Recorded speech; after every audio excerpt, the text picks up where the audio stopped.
This is a political persecution. Spell out for us, though, the role of the special counsel. This is outside the hands of any political appointee at this point. Is that correct? That's right. The special counsel is being brought in to attack or to refute just those sort of claims. It's not somebody that's part of the political hierarchy, and it's somebody that's supposed to be independent so that the American people have confidence that the process is independent. All right, let's talk about the timeline for this case. It's his third indictment. We talked to you yesterday about how this one might actually move more quickly than the other cases against him, which are a bit more complicated. There are more charges in those cases than this one, and there are other defendants, at least in the case in Florida.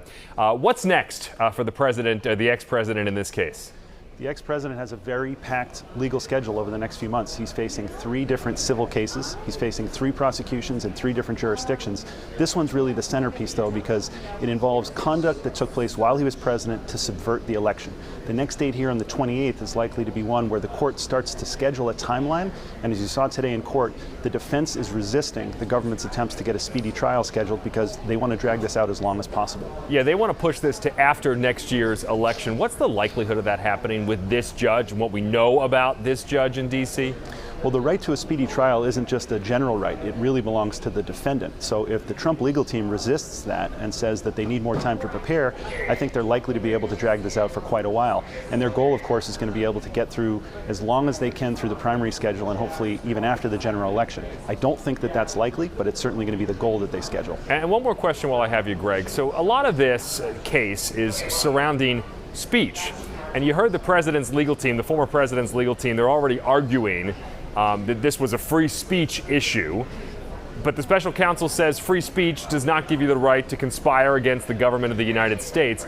How fine of a line is that, and is it going to be tough for prosecutors to respond to those claims? The prosecution is going to have to show the intent behind the president's actions. So this is really an intent-based crime, and they're going to really be showing, as they did in the indictment, that the president was not only aware that these were false allegations, but continued to circulate them.